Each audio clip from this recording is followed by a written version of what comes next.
Chers amis, chers peuples, chers frères et sœurs combattants, militants, résistants pour la libération du Congo, je commence d'abord par rendre hommage à nos vaillants frères qui sont emprisonnés, Mario Don da Silva, Curtis Congo, Pacheli Mikobi. Courage à vous frères et nous sommes de cœur avec vous et la victoire est sûre et certaine. Puisque d'ici peu, vous allez entendre la nouvelle que nos agresseurs, les extrémistes tout rwandais, vont rentrer dans la ville de Goma avec la complicité de celui qu'on appelle Joseph Kabila, mais de son vrai nom Hippolyte Konambe. Yango toye ko réveiller les sous ma conscience que boye pas partout et si katozali na Europe que Goma ne tombera jamais. Si Goma tombe, c'est une faiblesse pour nous, c'est un échec pour la résistance, pour les combattants. Donc partout où nous sommes, nous devons répondre avec des actions de masse. Nous sommes maintenant entendus. Nous sommes maintenant écoutés par les décideurs. Et ces gens savent que ce que nous faisons est juste, ce que nous faisons est noble. Donc les Congolais, réveillons-nous, mobilisons-nous. Si Goma tombe, ce n'est pas une honte pour Kabila. Ils s'en fichent, ils s'en foutent complètement. Il n'en a rien à kicker. Mais c'est une honte pour la nation congolaise. C'est une honte pour le pays, pour le Congo. Nous sommes une très grande nation. Chers frères et sœurs, vous devez être fiers d'être Congolais. Vous dire ce qui s'est passé le 28 à Bruxelles. Mais nous sommes très satisfaits, très contents de nos frères et sœurs qui sont venus massivement à la marche. Et vous avez remarqué que c'était impactant. Et nous avons mené des actions contre l'ennemi du Congo et du peuple congolais. Vous avez vu sur Facebook partout que nous avons retiré le drapeau rwandais de l'ambassade. Donc c'est symbolique, mais en même temps c'est aussi ça a une portée spirituelle, disons. Donc c'est une victoire que nous avons acquis en arrachant ces drapeaux.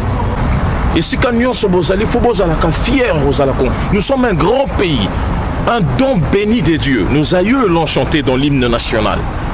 Soyons fiers d'être Congolais et défendons le Congo par tous les moyens qui se présentent, jusqu'au sacrifice suprême de sa propre vie.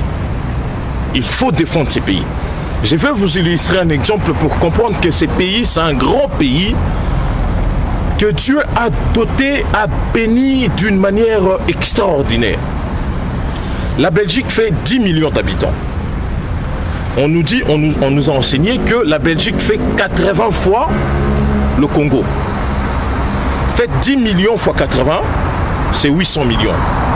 Donc théoriquement, le Congo peut contenir 800 millions d'habitants. Donc vous voyez déjà la grandeur, l'immensité de ces pays. Battons-nous pour ces beaux pays que Dieu nous a donnés. Je suis Congolais. C'est ma terre, c'est ma nation. Et au prix de la mort, je suis prêt pour ce pays.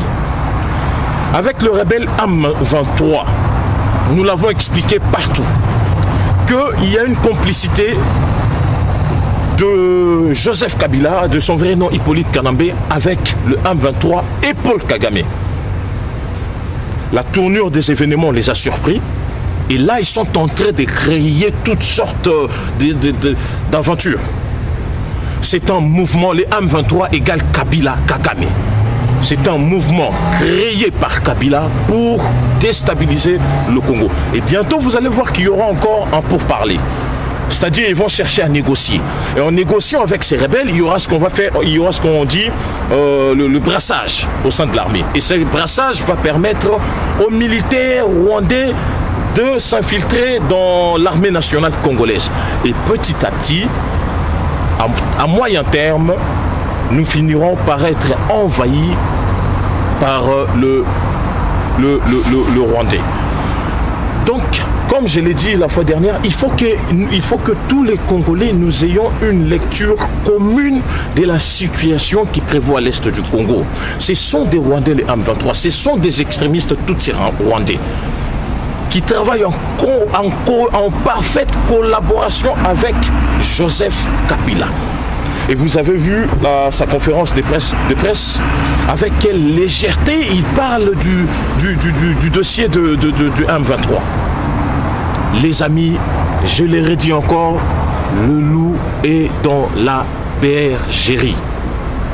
Le loup est dans la bergerie, ils sont en train de tout manigancer. On va nous parler d'une force neutre qui va